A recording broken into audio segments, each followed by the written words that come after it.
Las alumnas del Instituto Integral de Educación Permanente de primer año del Profesorado de Educación Tecnológica Aguirre Génesis, Ávila Bianca, Rojas Yanina y Ovejero Ebrín presentan los primeros gobiernos radicales.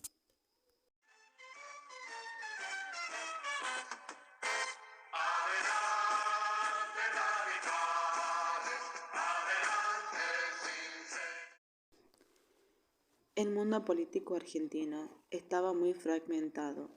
Había muchas fuerzas y muchas divisiones durante las elecciones de 1916. La Unión Cívica Radical toma las riendas del país, de la mano del presidente Hipólito Yrigoyen. La primera presidencia de Yrigoyen fue muy complicada. Siempre se generaban peleas casi facciosas por el manejo de administración o por el reconocimiento de los organismos del partido. El Partido Socialista en esos años tenía mucha fuerza dentro de la capital federal.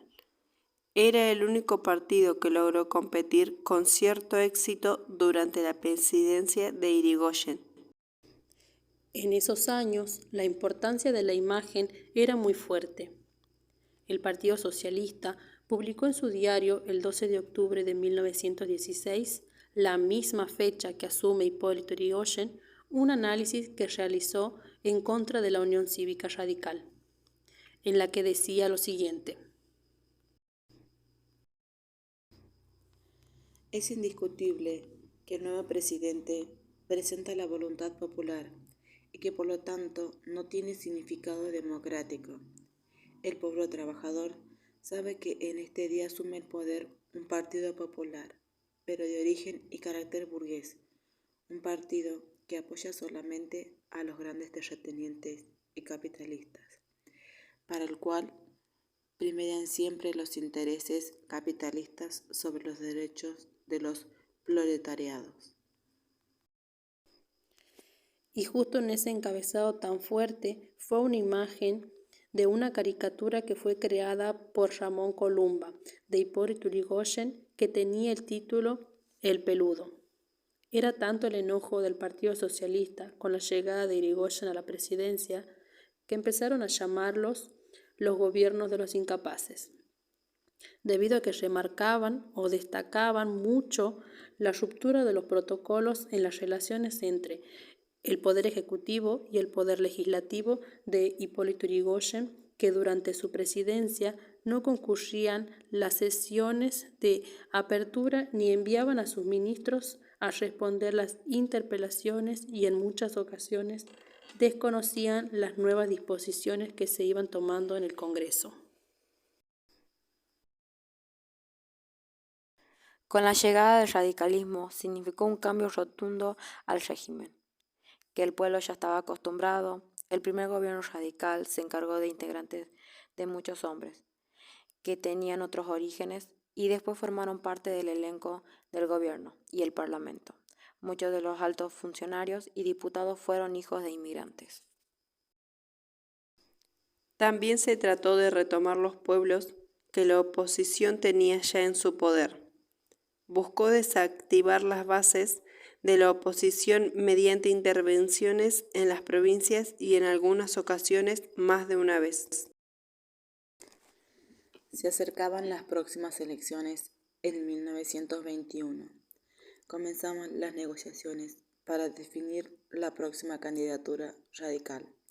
Empezaban a circular muchos nombres y Hipólito Yrigoyen tenía la decisión de definir quién iba a ir como candidato de su mismo partido, hasta que la Unión Cívica Radical largó la candidatura de Marcelo Torcuato de Alvear, miembro de una de las familias más connotadas y ricas de la Argentina.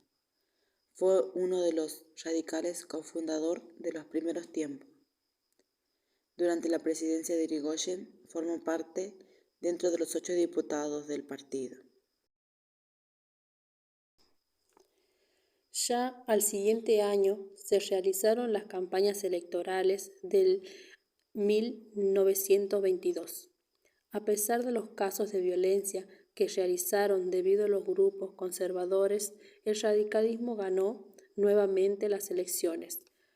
lograba imponer en 12 sobre un total de 15 distritos, que fue un avance y una mejora muy grande, ya que haciendo una comparación con las elecciones anteriores, únicamente la Unión Cívica Radical había logrado imponer en 6 sobre 15 distritos.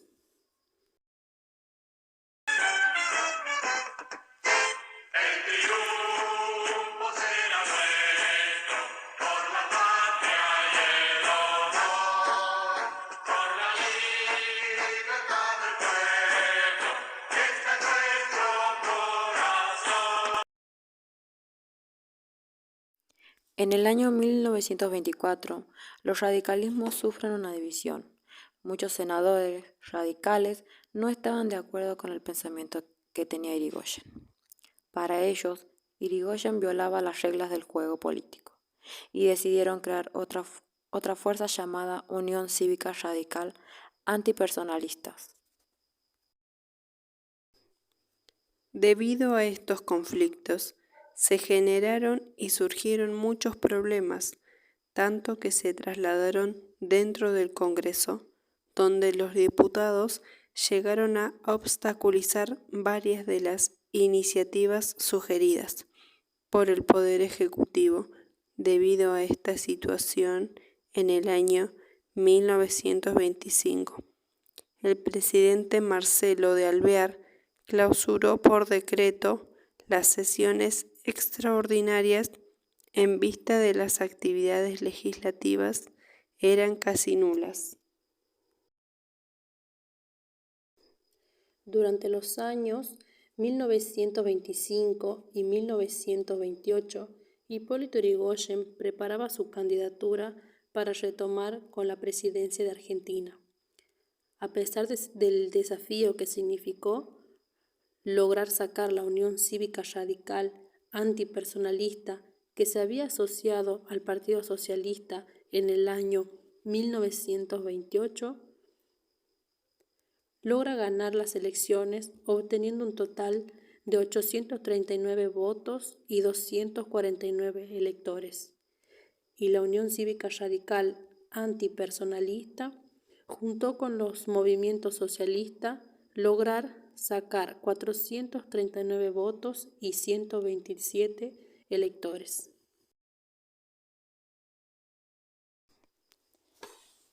Durante la segunda presidencia de Hipólito Yrigoyen se encontraba en medio de una crisis mundial y la creciente de la oposición interna. Yrigoyen se apoyaba nuevamente en la clase media urbana y rural, teniendo como representantes ministros que habían participado en comités barriales o eran hijos de inmigrantes que asistían a las universidades y ya eran profesionales. Durante la segunda presidencia de Hipólito Yrigoyen, también impulsó la nacionalización del petróleo y creó la YPF, que monopoliza la distribución y la destilación del combustible, que antes pertenecía a los capitales norteamericanos. Un 6 de septiembre de 1930, un golpe militar encabezado por Agustín Justo y José Uriburu marcan el fin de la presidencia de Hipólito Yrigoyen y de una era radical muy fuerte. La oligarquía retoma el control del Estado y la administración pública.